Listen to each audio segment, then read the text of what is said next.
We're going to do three things. They are divided up into two short videos. The first video is going to use Excel. The second video is going to use the program called PAST. Program PAST is available to you from the web page, from the course web page. You can just click on the PAST button and it should download the zipped file. Windows should unzip that for you and install it. It's free, relatively easy to use. The version that you're using is a little bit newer than the version I'm using, but the basics are going to be the same. What we want to do now is test this hypothesis that we have that male flying squirrels, northern flying squirrels, are larger than female flying squirrels. And the data for this is available on the course web page. So these are the NFS, or Northern Flying Squirrel, body weight data. So to do this, what we're going to do is open up Excel. And again, if you don't have Excel on your computer as a student at CMO, you can get it for free. Just go to the portal and download it from there. So we're going to open the file here. It's called NSF data or NFS data. I already have it in my directory, so I'm just going to click on that.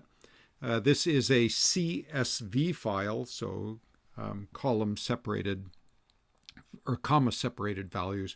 So when we click on that, we're going to get this dialog box right here. It's not a problem. Just make sure that you click the delimited button here and then click next. And these are separated by commas, and you can see that down here in these values. So click on comma, and then next, and then click finish, and the data are now there.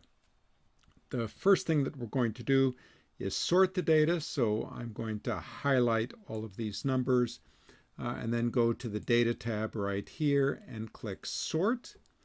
Now I do have a row here of header values, so I make sure that I click my header box right here. My data has headers. And then I'm going to come over here to the column, and I'm going to sort these by sex and click OK. So now they're sorted by sex, females first and then males. I'm going to delete the names of all of the animals, and I'm going to highlight these male weights. And then I'm going to drag them over here up to the top. And then I'm going to delete everything else. And I'm going to put a label here for these, female, and a label here for these, male. Very good. The first thing that we're going to do is we're going to compute the average weight for females and then the average weight for males. Our hypothesis is, our research hypothesis is that males are larger than females. So we expect here that the weight for females should be less than the weight for males. So to find out, I'm going to type in here equals average, open paren, and then I want to highlight the column here. Like that, I highlight the column, and that automatically fills in these values right here. And then type in close paren and hit enter. And my body weight turns out to be 195.4545 grams. Now we want to do the same thing for males. And of course, the easiest way to do that is just to highlight this formula for females. Hold down the control key and then hit the C. So for control copy. And then go over here and hit Control V, and it pastes the average weight in there for males. So you can see now that the average female weight is 195.45 and the average male weight is 171.4. I just realized I misspelled female. Now let's make that correction. There we are. So this result is not consistent with our research hypothesis. We hypothesized that males would be heavier or bigger, and they are certainly not heavier. All right, let's evaluate this in yet another way. We're going to do a two-sample students t-test. And in order to do that, we need to make sure that we have this data analysis bar over here. So if you go to the data tab up here, on the far right should be data analysis, and you should have the at least data analysis tool pack number 1 installed. If you don't, just click on the little question mark and follow the prompts. You can download it or install it for free. It's pretty straightforward and easy to do. Just follow the instructions. If you have difficulty doing that, just let me know and we'll get you squared away. So I'm going to click on data analysis here. That opens up this little dialog box, and I'm going to scroll all the way down to the bottom here to where the t-tests are. And I want a t-test that's a 2-sample t-test, assuming unequal variances. We'll talk more about those specifics later on, but we do want the 2-sample t-test. Now, this t-test comes in 2 flavors, one-sided and two-sided. We're not going to worry about that at the moment. We'll deal with that issue later on in this semester. For right now, we just want to do this basic t-test. So I'm going to click OK, and I now get another dialog box. And I now need to specify the variable ranges. So I'm going to click on variable 1, which is the females. So I click on that little box, and I highlight the weights for the females, hit enter.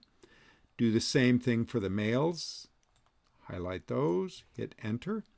I do not check this labels box here, and I'm now going to indicate the output range, so I click output, and now I click on this little box, and now I'm just going to put my output table right there and hit enter, and then click OK, and now it gives me the results of my 2-sample t-test. Make these a little bit bigger so that we can read everything.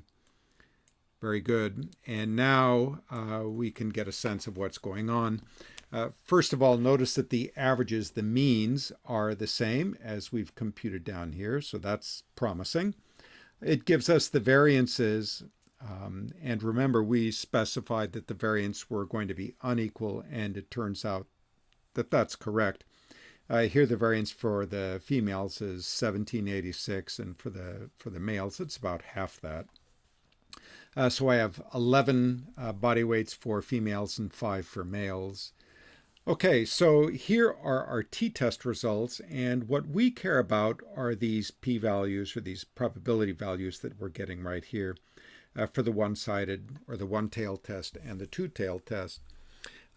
We need to talk a little bit more about our null hypotheses before we can really address that, but basically what it comes down to is this.